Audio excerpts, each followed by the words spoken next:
대기업이 지금까지 이 한강의 기적을 이루고 왔고 앞으로 미래도 결국은 대기업이 주도적으로 한국 경제를 이끌어가는 건 틀림없는데 대기업이 먼저 나서서 경제적 이윤과 사회적 가치를 공유하는 이 시스템 이것은 우리가 좀 힘들고 또 시간은 걸리지만 우리가 가야 될 목표가 아닌가. 과거의 CSR은 주로 이 사회 공헌 활동, 생선을 이 사회적 약자에게 좀 나눠준다는 거죠. 그것은 어떤 그 단기적인 해법에 불과하기 때문에 그 사회적 약자가 함께 대기업과 함께 공동 의로를 나가서 거기서 또 수익이 생기면 같이 분배를 할 수 있는 그런 사회로 가자 하는 것이 이 CSB고 CSR과 다른 점은 바로 이 투자의 개념이다. 근데 이제 학자들이 CSB가 참 좋은 목표임에도 불구하고 여러 가지 이제 문제점을 지적하기도 합니다. 첫 번째, CSB를 추진하다 보면은 애당초 경쟁력이 없어서 수익 실현이 어려운 영세기업과 같은 사회적자는 공동 이익을 위해서 같이 투자를 한 그런 파트너로 성장시키는 것은 상당히 문제가 있다. 독일은요, 중소기업에 하더라도 세계적인 특허를 수십 개를 가지고 있어서 오히려 자동차 이 빅3들이 부품업체가 부품 공급을 제때 안 해줄까봐 가서 막 로비를 합니다. 그런 상황에서는 CSB가 자연스럽게 되겠지만 우리는 워낙 이 대기업과 소기업의 격차가 심하기 때문에 결국에는 이렇게 일방적 퍼주기로 될 가능성이 있고 또 계속 또 받는 측에서는 왜 많이 안 주느냐 이렇게 변질될 우려가 있다는 겁니다. 두 번째로 대외적 경제 여건이 좋지 않기 때문에 대기업도 지금 생존을 걱정해야 되는 그런 환경에서 이런 CSB를 자꾸 이렇게 하라고 하게 되면 과연 이것이 이제 그 사람들이 진심으로 진정으로 그것을 받아들이겠는가. 이 세 번째는 이 네덜란드나 독일 같은 나라에서는 국가적인 위기를 닥치면 노사정 파트너들이 자신들의 좀 이익을 조금씩 희생하고 한 발씩 양보해서 이 사회적 대타협, 사회적 합의 뭐 그런 것을 비교적 우리보다는 쉽게 도달을 해서 그것이 또 일단 사회적 합의가 이루어지면 한 10년 이상 이렇게 갑니다. 작년에 9.15 대타협 그래가지고 경제 5단체가 드디어 어려운 타협했다 그래서 기자회견하고 했지만은 이 국회의 문턱도 못 넘어서 국회의 문턱도 못 넘고 지금도 지금 19대 국회가 끝나면은 자동 폐기가 되고 이미 이 한국노총은 파기 선언을 했고 민노총은 애당초 참여자도 아니고 이런 것이 우리의 지금 현실에서 이 CSB가 결국에는 사회적 합의가 이루어져야 되는데 잘 될 것인가 하는 이거 뭐 비판이라기보다도 걱정을 하고 있습니다.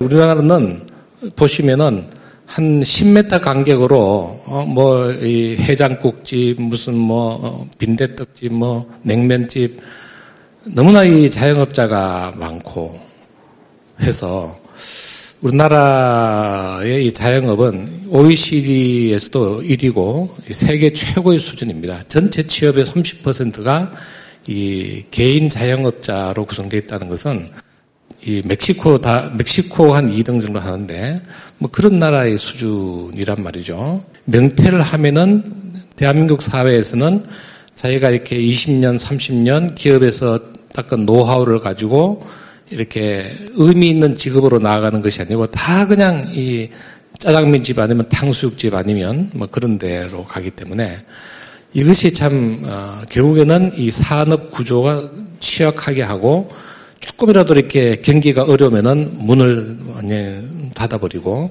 하는 그런 악순환이 되고 있다 하는 겁니다. 자, 이런 문제를 해결하기 위한 적용 가능한 대안으로서 크라우드 펀딩이 활성화돼야 된다 하는 그런 이슈가 등장을 했습니다. 좋은 예로 우리가 이 2002년 연평해전을 다룬 연평해전이라는 그 영화를 어떤 감독이 사명감을 가지고 영화를 만들려고 했는데 돈이 안 돼요. 대기업한테 얘기했더니 좀 곤란하다. 하던 그런 문전박대를 받았습니다. 그래서 전 국민을 대상으로 모금을 해봅시다 했는데 의외로 단시간 내에 아주 수십억이 모여서 이 연평해전이 영화가 만들어졌고 상영을 했더니 여러분 아시는 대로 대박이 났습니다. 최근에 이 강남역 10번 출구 사건은 사실 이 방송 3사에서는 그저 그냥 까십거리로 다뤘습니다. 처음에는. 그런데 SNS에서 그냥 심층 보도를 하고 막 해서 이것이 그냥 젊은이들을 강남역 10번 출구로 모이게 하고 지금은 이제 정부까지 나서서 이에 대한 법을 만들고 야단법석을 떨고 있습니다. 이런 이 크라우드 펀딩, 크라우드 오피니언 이런 것이 하나의 해결 방안이 될 수 있다. 이것도 결국은 어떻게 크게 보면 CSV죠. 이런 개미군단이나 이런 이 SNS 이 블로거들이 어떤 그런 가치, 즉 이 여성이 편안하게 살 수 있는 나라를 만들자. 여기에 이제 그 가치에 공감해서 순식간에 소통을 했다 하는 것이죠.